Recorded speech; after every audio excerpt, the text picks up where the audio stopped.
So today we were at Hagley Park in the West Midlands, and I've got to be honest, I've been dying to come inside here for years and years.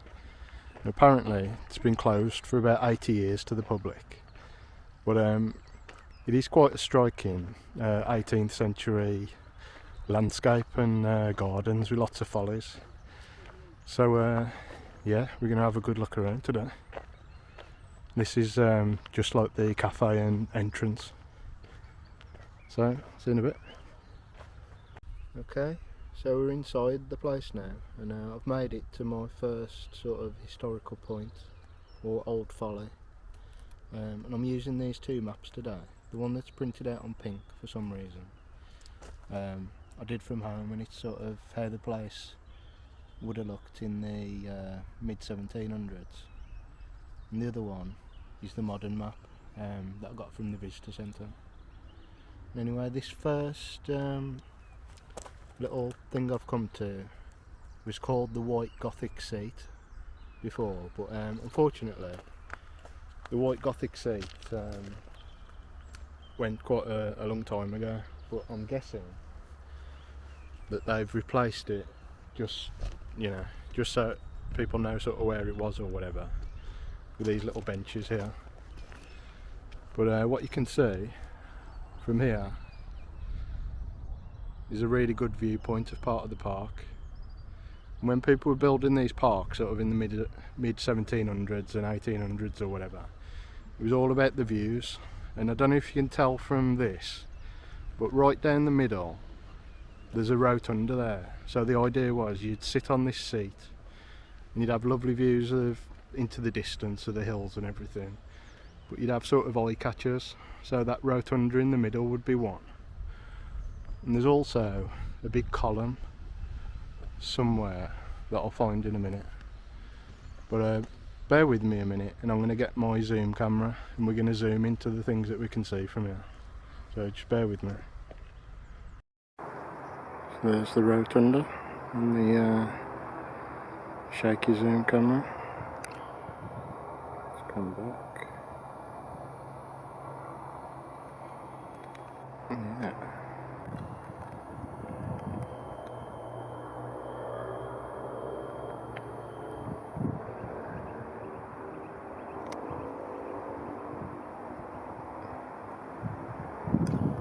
So that's the view from the seat.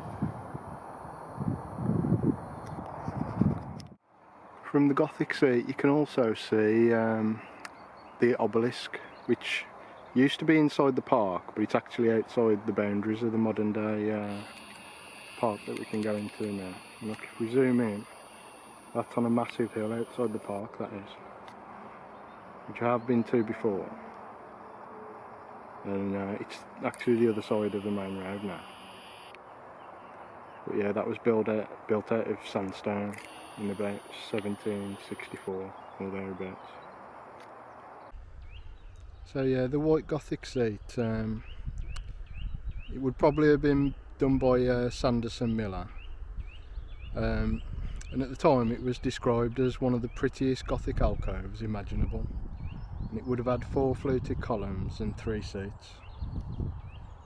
So yeah, it would have been very nice. So now we're going to head along the eastern perimeter path. And this is going to go towards the ruin of the mock castle, and that's still in place. And this is one of the most striking sort of follies that are still around in the park. So this should be interesting. Now, before we get to the castle, it's quite interesting to note that you can see the stream running down here. This would have gone from sort of the hills nearby, and you see it goes underground here and then carries on, and that goes down into the park and feeds some of the cascades and pools and stuff that are further down.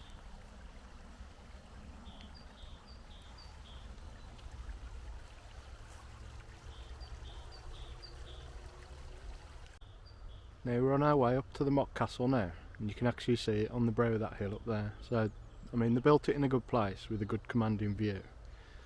But the problem is now some of the trees that were probably young then or not there at all have actually grown, so it ruins the view a bit of the mock castle. So I mean, life's all about opinions, but I think that could do with losing some of them trees, but there we go.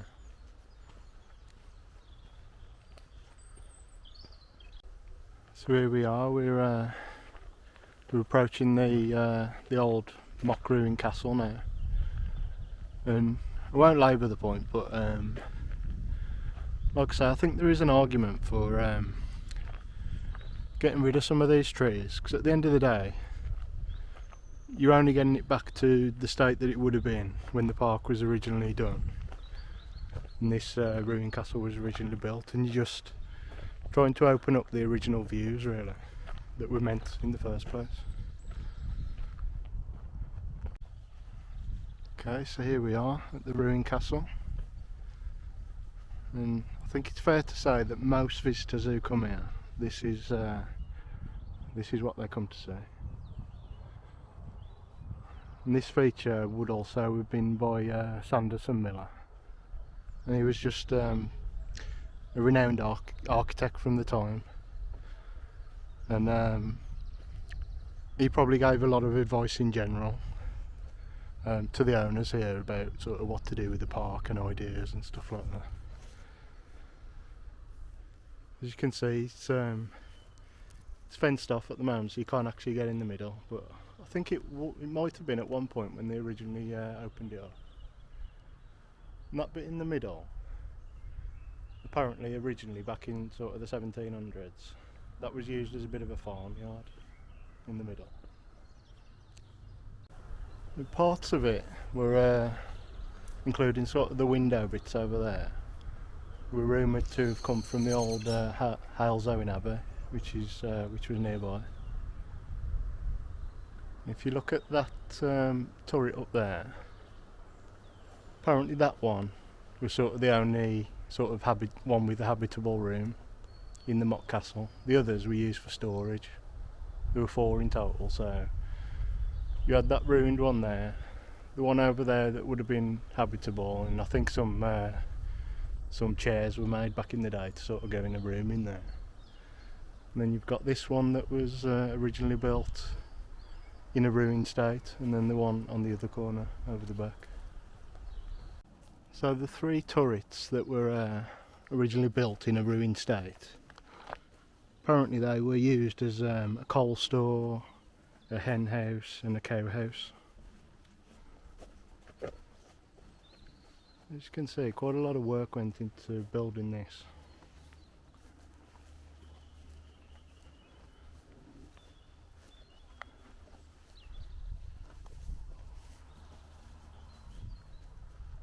So there's sort of the complete turret, and as you can see, that's definitely well built enough and big enough that you could have had some habitable rooms in there.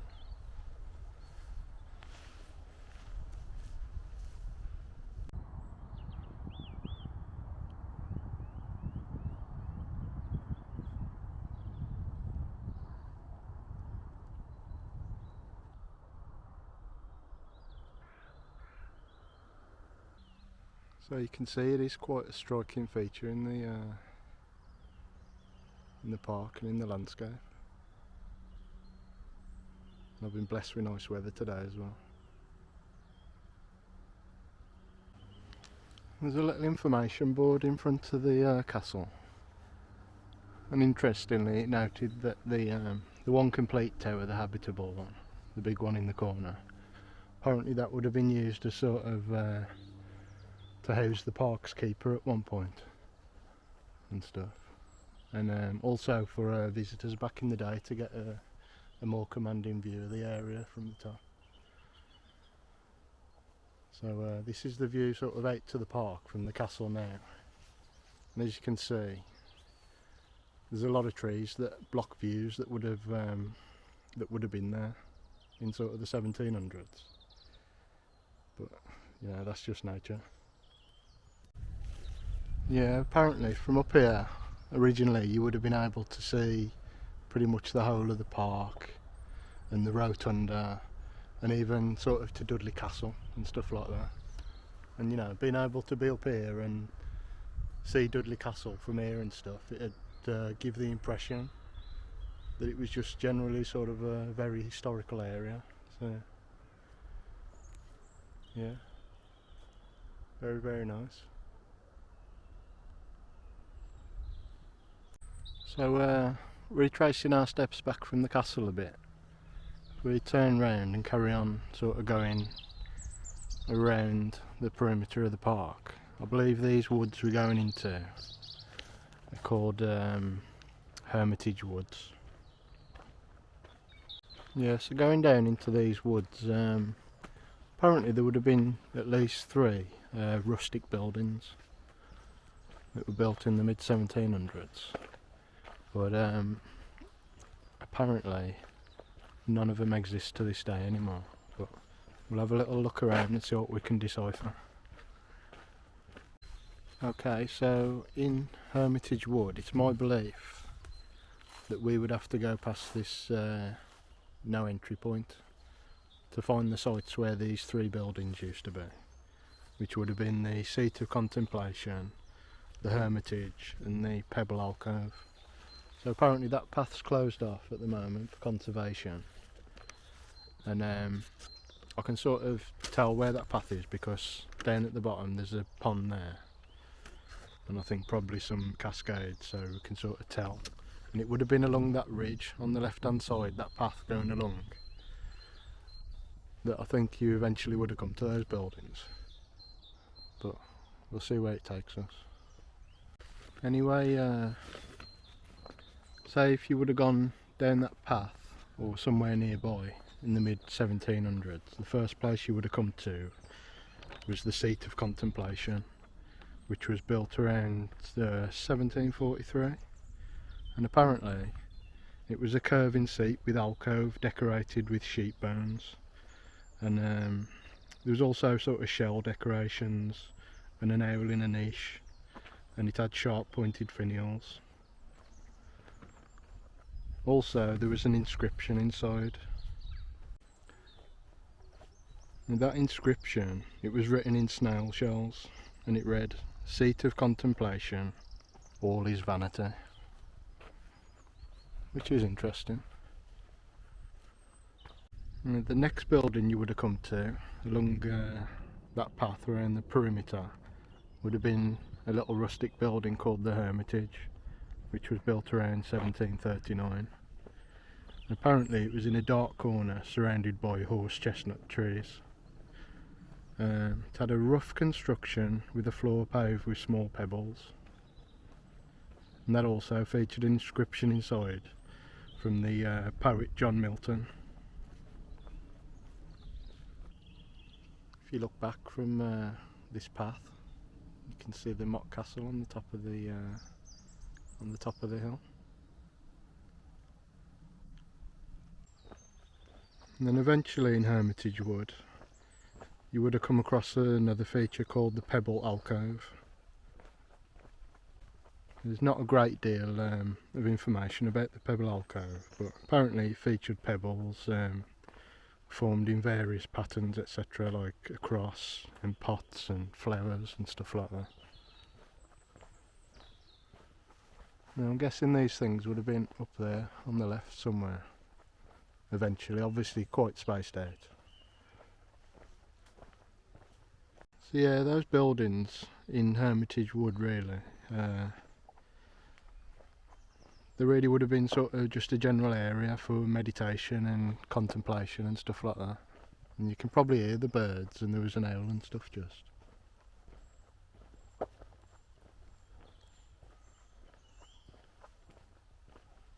So yeah, you can imagine how peaceful it would be to just be relaxing on a nice little alcove or building or something like that. Yeah, so if you look down where we've just been walking down, it sort of forms its a little valley, and there was a pool at the top, weren't there, which would have been constructed, and the stream running down here. And there's still a bit of water running down that little stream there. So all very picturesque.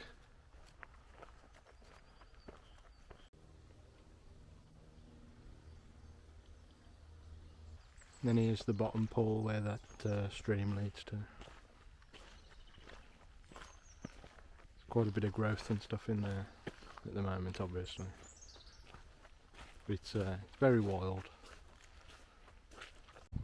Right, so we come into the path at the bottom of Hermitage Wood, which was a nice little walk. It's a decent walk, but not too far. And as you can see, we're coming to a gate now, and Hagley Hall's down there, the house, but the park and the house are sort of divided at the moment. So if you want to go to the house, that has to be on a guided tour on a separate day, on a separate ticket. So like I say, gates at the moment, but I am hoping to go on a tour there one day, so that'll probably be a future video. But what we'll do is this path just up to the left, about 50 yards or whatever, goes up to the top of that hill up there. So we'll see what features we can get to next. Some old iron gates here as we approach the top of that hill that we were walking. Those are clearly very old.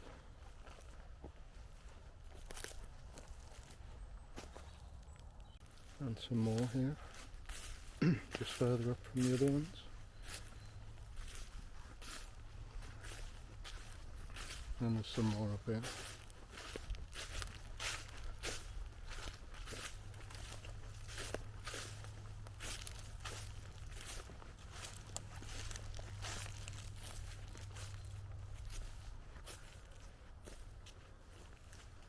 Okay, so get ready for this. This is the next major feature that we're coming up to, which is called Milton's Seat.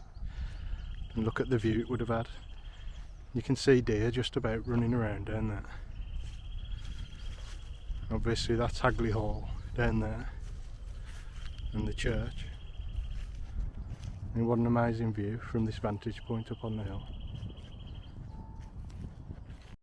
So there's no accurate descriptions sort of survive of what Milton Seat originally looked like, but they've placed this here just so that it gives you an idea of the view from Milton's Seat. And it was to commemorate the poet John Milton, and some say that it was this view that inspired him to write his poem Paradise Lost. And on the original seat, it actually had an inscription from that poem.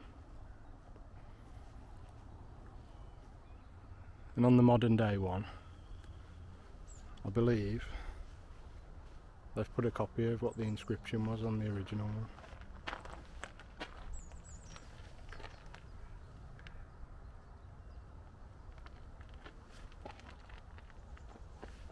What's that peeping through the trees down there in the white? I think that's the Palladium Bridge, which we'll be going to next.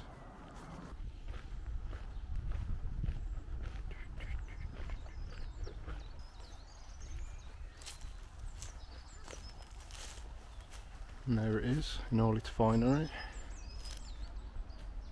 What a sight at the head of that pond.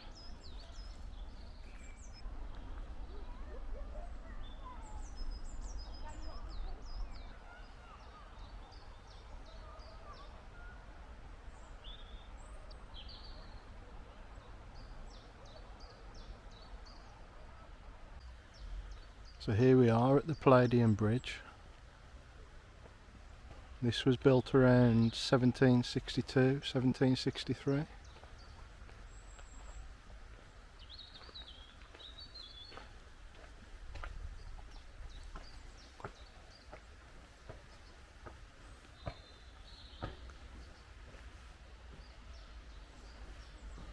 at that for a view out onto the pond.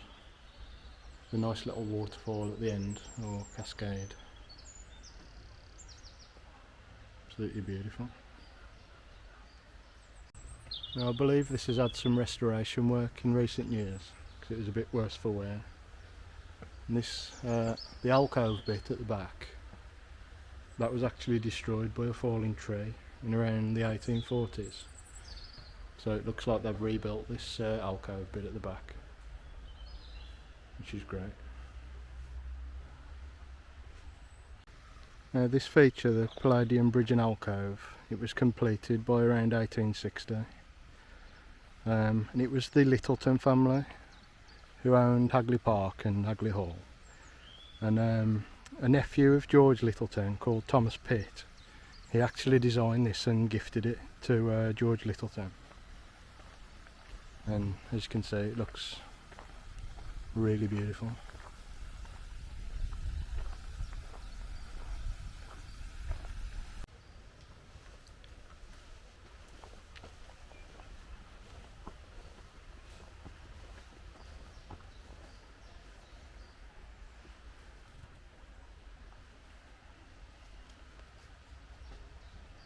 I'm not sure if you can see, but where you've got the waterfall, beyond that in the view, right up the middle, is the Rotunda. So they've managed to keep that view open, which is amazing. I think I'm going to get my shaky cam out to have a little bit of a zoom up there, so bear with me.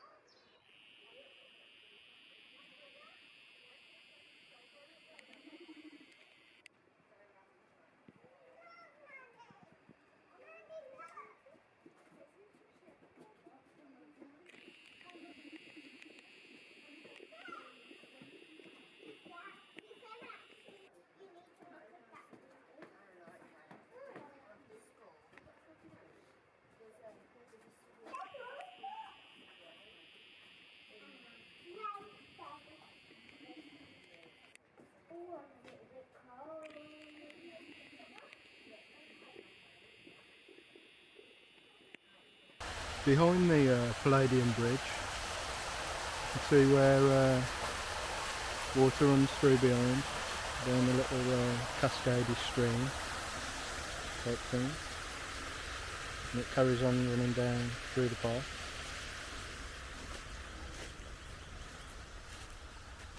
And actually there's a little meeting of a stream that runs through under the ground there, that meets it and then carries on down the park. And that stream eventually comes down here, it goes right through to where the church is. You might be able to see just beyond those trees down there, but that's in the grounds of Hagley Hall now, so that's fenced off for our purposes. What's this I spy? This is just inside the grounds of Hagley Hall. And that column in the distance there is called the Prince's Column. And that commemorates Frederick, the Prince of Wales. And that was built around 1739. And I think that was originally erected somewhere else in like a less prominent position. And on the top, it's actually a figure of Frederick, Prince of Wales in Roman attire. And I'm going to get the shaky camera on it and try to zoom in a bit.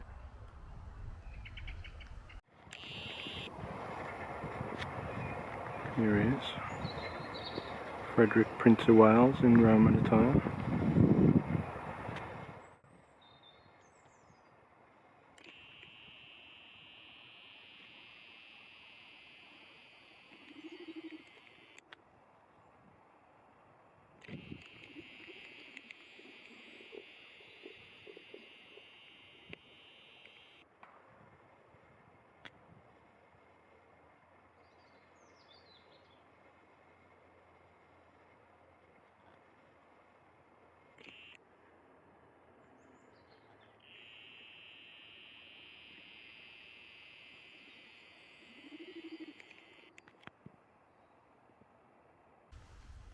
Now walking back up through the park, and up on the brow of that hill, I believe, or it's definitely in this area somewhere, There used to be another feature which is it's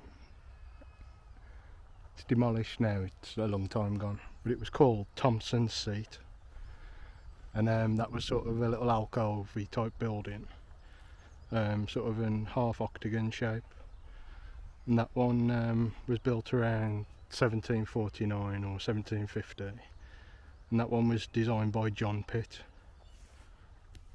and that was sort of a building, and going by the name Thompson's Seat, it actually commemorated James Thompson, who was a poet, and he visited Hagley and included it in a poem. But yeah, like I say, it was that was sadly demolished in the mid 1800s by a falling tree, and I just think the brow of that hill, that would have been the perfect vantage point. So I'm going to go up there now and see what you can see from up there. So getting near the top, they've actually placed a little bench here, so whether that's them knowing where it was, so they've just left a bench there to sort of mark the spot, it's possible. But if I turn round, look at the view, yeah, it gives a really good view of the park.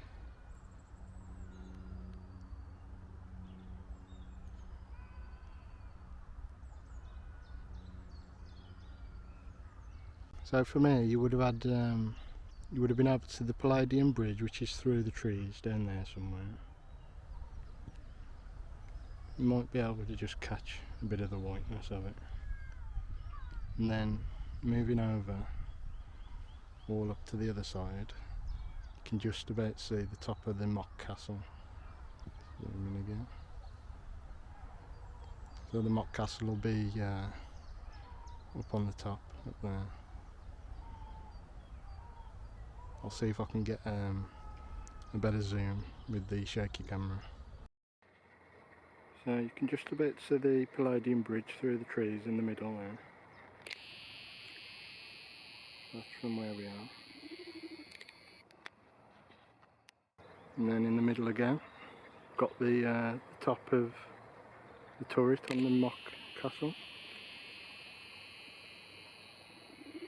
But yeah, like I was saying before, the natural growth of the trees, it's sort of obscured the views and the sight lines through the park somewhat.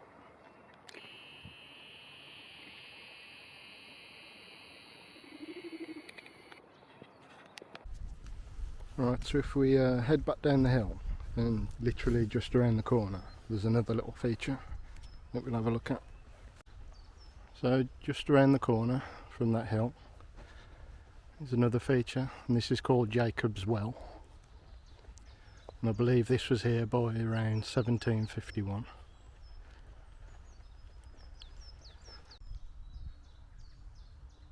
Clearly not in use as a well anymore.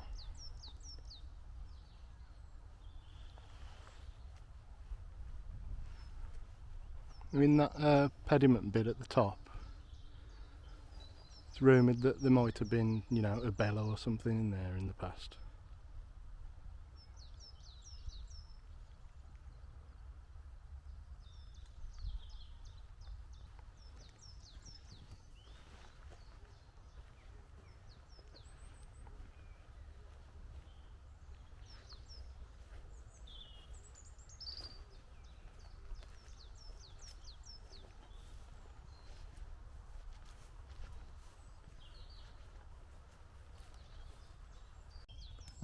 On one side of the structure there was once an inscription which read, "O ye wells, bless ye the Lord." Yeah, so that's Jacob's Well. Right, so now we'll carry on this path beyond Jacob's Well. And I think the next feature we're going to go to is the Rotunda, which is further on and to the right, but can't see it at the moment because of the trees and stuff. This is a nice avenue of trees though.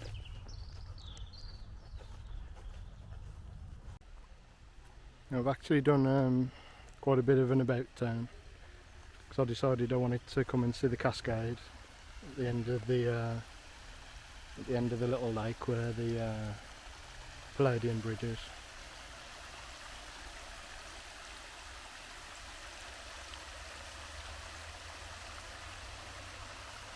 There's the little cascadey waterfall.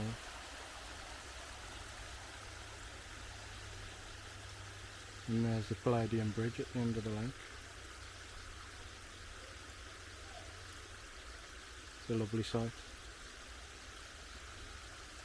Okay, so we still haven't made it to the Rotunda yet, but if you look over there, past the trees, there's an urn.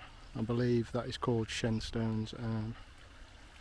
And I'm going to try and get over there in a minute, or after we've been to the Rotunda. Zoom in a little bit. Oh, as far as it will go. Okay, so coming back round now to what I believe is Shenstone's urn. It's not really a proper path to this, but it's fine to walk down.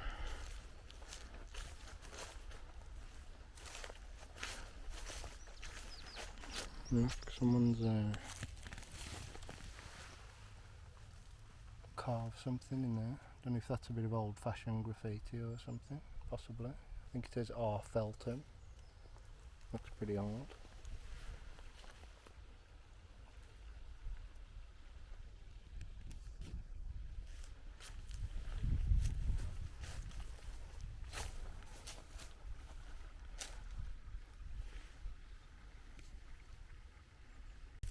I think this is probably a bit more graffiti on this side, but on the other side it's actually what looks like a proper inscription.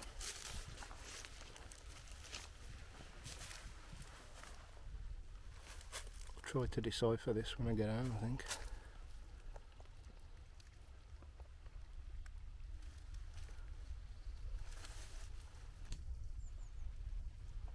Yeah, if you just look at this second line, you can just make out William Shenstone on that.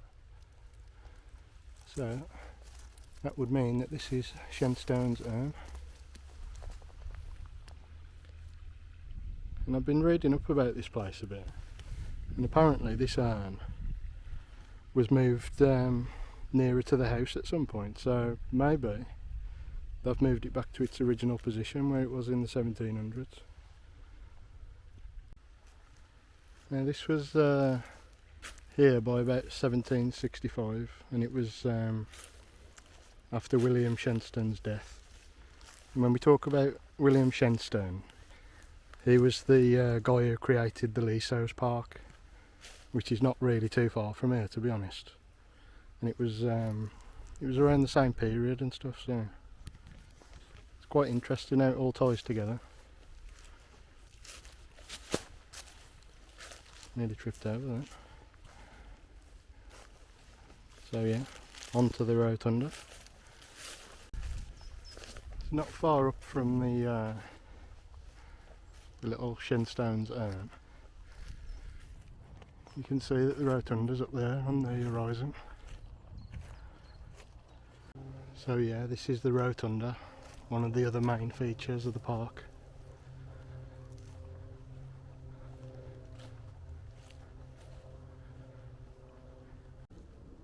Yeah, so the Rotunda, this was also apparently designed by John Pitt and built around 1748-49 at a cost then of £151 apparently, which with inflation is probably a lot of money now.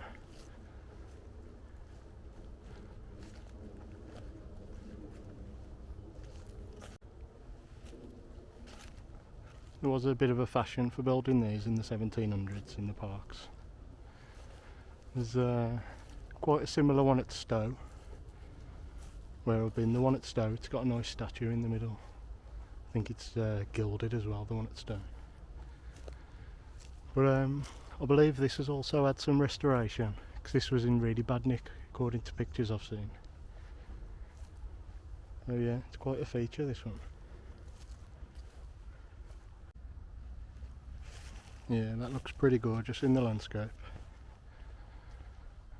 And as we walk through, in the distance you got the opposite view that we had earlier, right down through a sheet of water and to the Palladium Bridge at the bottom, which you'll just about see now probably. I think I'll get the shaky camera out again, see if we can have a better view. There we go, there's the Palladium Bridge.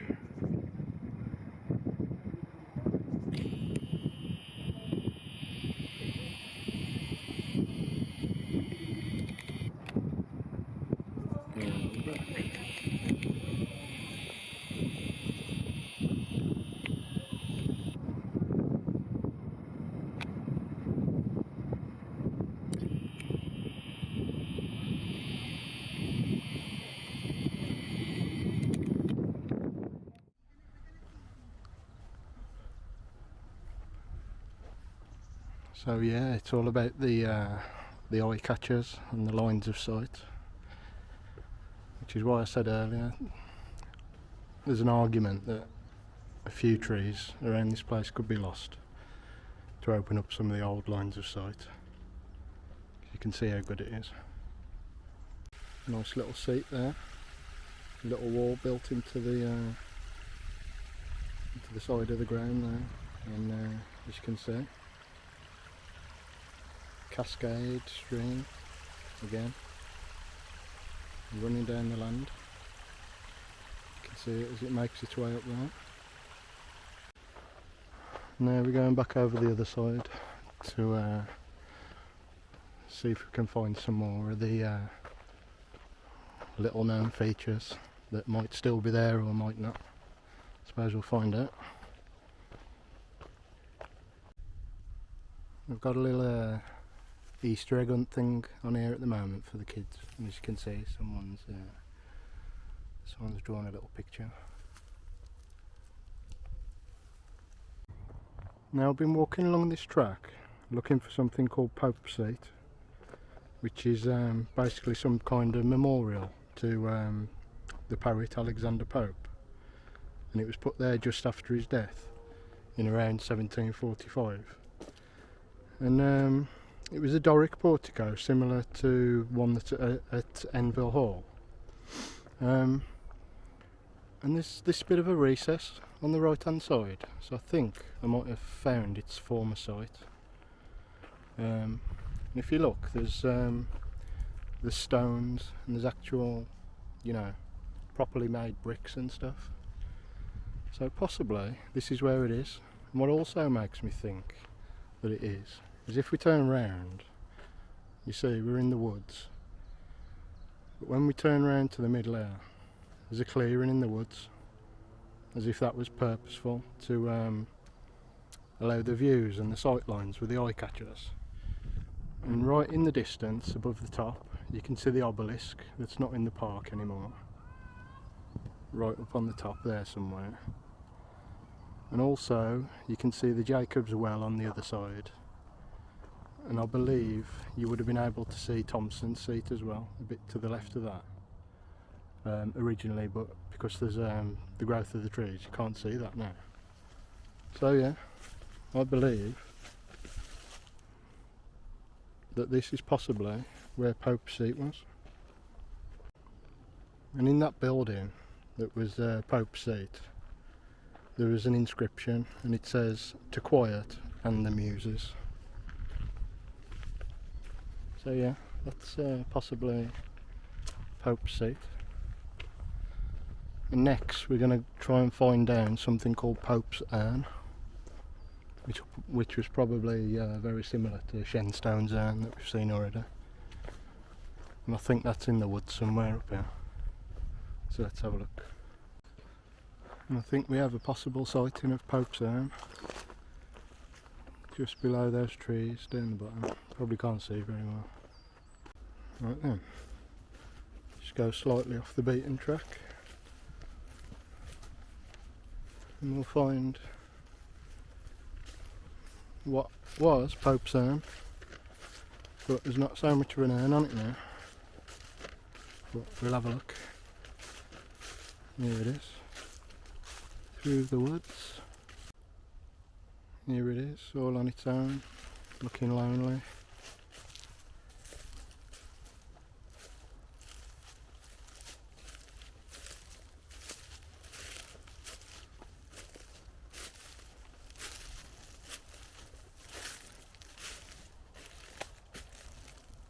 There's obviously bits on the top here that have broken off from this or from something else. Maybe they was on the top and then the urn stood on the top. But obviously the urn's missing there. There's a bit of writing down here and it says Anne something. I can't really make out the rest at the moment. But there's a bit more inscription up here. It's just too faded now to make out what was said on it. Just on the ground, literally about 2 metres away, there's another big bit of rock, and it might be part of the plinth or something. But it's got a lot of moss on it and stuff.